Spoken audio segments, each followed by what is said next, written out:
Yo guys, Redcon Movie Club, voilà mon review sans spoiler de Thunderbolts, Astérix, qui d'ailleurs est expliqué si vous regardez le film au complet, l'Astérix.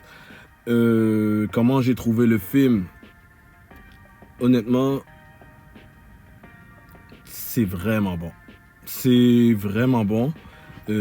C'est vraiment différent et je vais vous expliquer le plus possible en disant le moins possible, donc sans spoiler.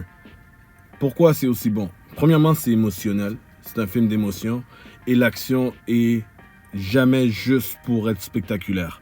Si c'était juste pour faire spectaculaire, on serait diverti, mais en sortant, on serait comme ça ressemble à tous les films qu'on a l'habitude de voir.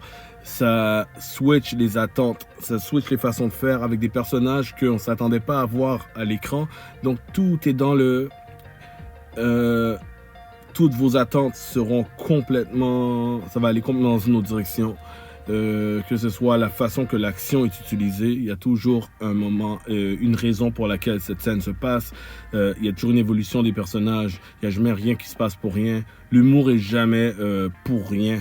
Ça fit avec le personnage, ça fit avec le moment présent quand il y a de l'humour. C'est quand même drôle à beaucoup de moments, mais ça fit les moments. C'est tout à fait naturel.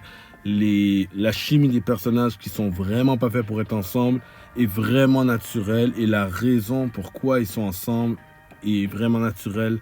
Le graduel de pourquoi ils finissent ensemble est tout à fait naturel. Il n'y a absolument rien de forcé. Je trouve que c'est très bien écrit. Je trouve que c'est très bien réalisé. On sent que c'est dans le MCU complètement, mais on sent aussi que cette énergie est une toute autre énergie. Je pense que c'est ça qui manquait au MCU, de vraiment redonner le contrôle créatif aux réalisateurs et aux équipes. Puis je sens vraiment que c'est la vision d'artistes. Ils avaient une vision qu'ils ont mis du début à la fin. On sent que le film est cohésif et fit ensemble.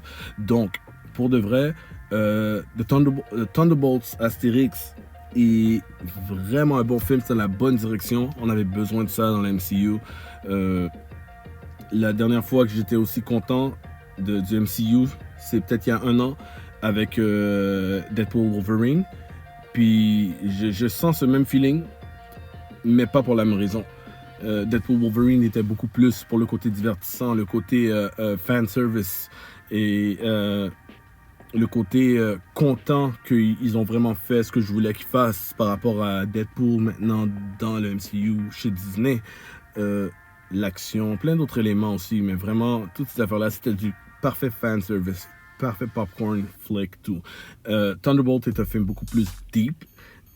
C'est pas le film le plus dramatique ever, ça reste du MCU, mais c'est un film plus profond et le double meaning, triple meaning, c'est qu'il y a un travail dans ce scénario. C'est bien écrit, c'est bien joué aussi. Les personnages amènent vraiment chacun leur flavor. Et 2 post-credit scenes. Attendez pour le deuxième parce que c'est plus important des deux. D'habitude, ils font souvent le contraire, la joke à la fin, j'aime pas trop ça. Là, c'est la dernière scène qui est la plus importante, la joke est dans le mid-credit. Et si vous êtes quelqu'un qui aime les Cinematic Universe, ça va vous amener à vous poser des questions de où ils vont à partir de là.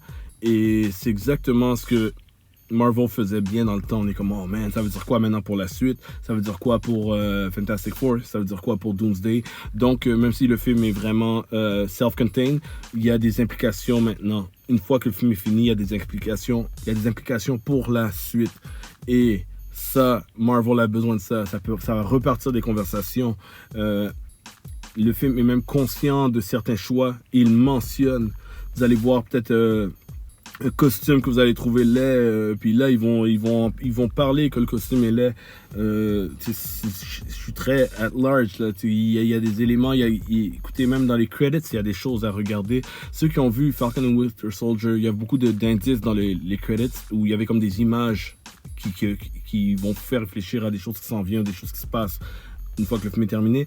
On a un peu ça dans Thunderbolts aussi, et c'est vraiment, je peux pas vous donner plus que ça si on parle de si on parle de non-spoiler. So, laissez-moi savoir qu'est-ce que vous en pensez. Est-ce que vous l'avez vu? Est-ce que vous avez l'intention de le voir? Puis je comprends que c'est un film que ça va être du word of mouth. Le buzz est pas incroyable par rapport à qui ils sont. Ils sont pas très connus si vous n'êtes pas un fan de comics. Mais je pense que c'est une réussite sur toute la ligne, incluant Sentry. incluant Sentry, que c'est un personnage qui est tellement différent d'une version à l'autre de lui-même. Puis il y a aussi des éléments très sombres de lui que je n'étais pas sûr qu'ils auraient pu mettre à l'écran. J'ai reconnu Sentry de A à Z et je ne croyais pas que c'était possible. C'est Sentry. C'est Sentry de tout son background, son passé, à qui il est.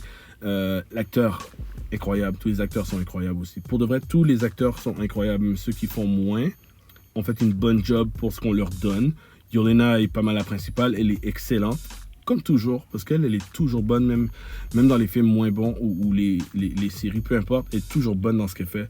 Mais elle est excellente. Louis Pullman est vraiment, vraiment une révélation pour Sentry.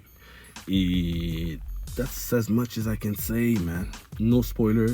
Je vous le suggère fortement si vous voulez quelque chose de Marvel, mais quelque chose de différent aussi. Alright, Icon Movie Club.